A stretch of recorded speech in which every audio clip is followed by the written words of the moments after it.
Negeri ini masyhur juga selain Imam Syafi'i, ada Imam Ghazali, Imam Syekh Abdul Qadir Jailani. Ya. Kenapa Salafi tidak ikut ajaran Imam Ghazali dan Syekh Abdul Qadir Jailani? Antum udah pelajari belum? Siapa Imam Ghazali dan siapa Syekh Abdul Qadir Jailani? Syekh Abdul Qadir Jailani itu di atas madhab Imam Ahmad bin Hanbal. Beliau madhabnya Hambaliyul madhab. Dalam masalah akidah, beliau ditanya, sebagaimana disebutkan oleh Imam Adz-Dzahabi dalam kitab Syiar A'lamin Nubala. Ya, ketika menerjemahkan biografi Syekh Abdul Qadir Al-Jilani, yang benar Al-Jilani, bukan Al-Jaye, yang benar Al-Jilani, dari negeri Jilan. Ya. Beliau ditanya, "Fama aqidatuka ya Syekh?" Apa akidahmu hai Syekh?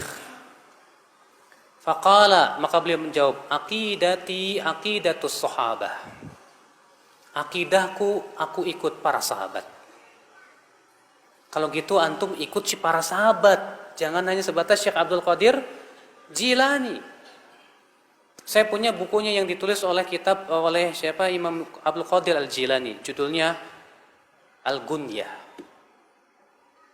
Dan ternyata maaf ya, Syekh Abdul Qadir Jailani keyakinannya bertabrakan dengan kebanyakan kaum muslimin di Indonesia.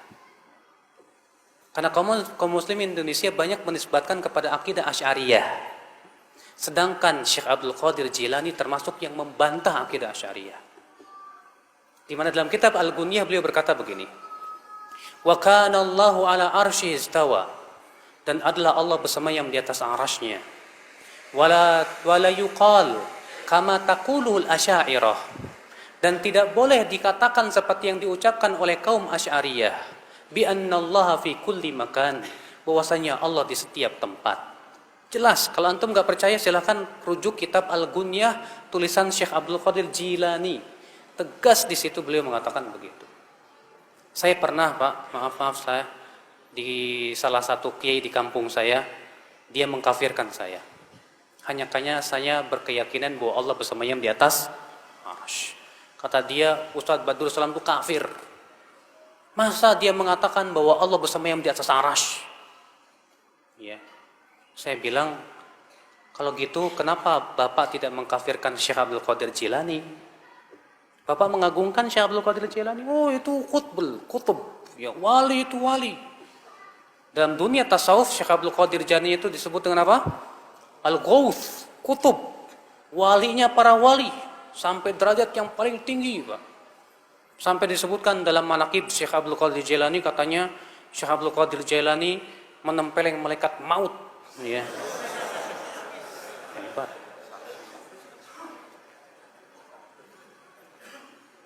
Kita katakan, "Taib, Anda menghormati Syekh Abdul Qadir Jailani?" Syekh Abdul Qadir Jailani mengatakan Allah bersemayam di atas arsy. Kenapa Anda tidak kafirkan sekalian?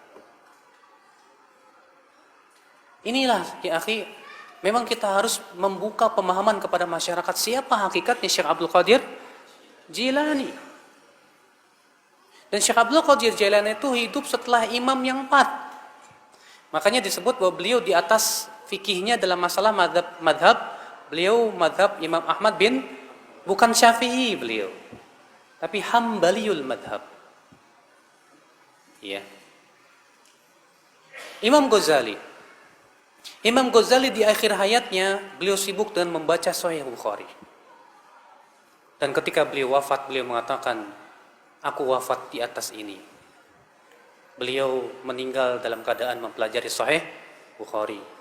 Karena beliau sebelumnya hidupnya habis dengan mempelajari ilmu filsafat. Habis hidupnya untuk membantah ilmu filsafat sampai beliau sendiri bingung. Akhirnya beliau kembali kepada Sahih Bukhari. Beliau pelajari. Namun sayang, sebelum beliau selesai mempelajari Sahih Bukhari, beliau meninggal dunia. Bahkan Imam Ghazali sendiri mengakui bahwa pengetahuan beliau terhadap hadis lemah. Beliau berkata, "Bidha'ati fil hadis muzjah." Pengetahuan saya terhadap ilmu hadis lemah, kata beliau. Tapi kitab usul fikihnya Imam Ghazali menjadi rujukan para ulama setelahnya. Karena memang beliau cerdas sekali. Iya. Nah, sekarang Pak, Imam Ghazali manusia tidak? Imam Syekh Abdul Qadir Jilani manusia tidak? Tapi mereka manusia. Mana yang lebih berhak diikuti, Rasulullah atau mereka? Rasulullah. Siapa yang lebih agung, Imam Syafi'i atau mereka? Imam Syafi'i. Imam Syafi'i lebih agung. Imam Ahmad, Imam Malik. Bukan berarti kita ingin merecehkan mereka, tidak. Tapi saya ingin menetapkan kepada Anda bahwa mereka semua ulama. Ulama tidak lepas dari kesalahan. Kita menilai ulama itu kalau sesuai dengan Al-Quran dan hadis. Kalau tidak sesuai, ya kita tidak ikuti. Makanya kalau Anda berkata, kenapa kamu tidak mengikuti Imam Ghazali? Saya tanya, Imam Ghazali ikut siapa? Kalau Anda berkata, Imam Ghazali ikut Al-Quran dan hadis, taib. Ya, kita pun sama-sama ikut Al-Quran dan hadis. Kalau pendapat Imam Ghazali sesuai dengan Al-Quran dan hadis, kita terima. Kalau tidak, kita tidak terima. Ya. Demikian pula Syekh Abdul Qadir Jilani. Maka itulah ya akhwal Islam, keyakinan kita terhadap para ulama. Kita hormati mereka, kita cintai para ulama, kita jadikan mereka rujukan dalam memahami Al-Quran dan hadis. Tapi kita tidak mensucikan para ulama, kita tidak mengkultuskan para ulama. Kita mengatakan mereka orang-orang yang diberikan oleh Allah kelebihan, kecerdasan. Namun kalau mereka berselisih pendapat, kita lihat mana yang paling kuat dalilnya. Kesalahan kaum muslimin, Pak, ketika terjadi perselisihan ulama, berdalil dengan pendapat ulama. Padahal kata para ulama, pendapat ulama bukan dalil untuk ulama lain. Seharusnya kalau terjadi perselisihan ulama, dalil kita Al-Quran dan hadis. Itu yang kita pakai.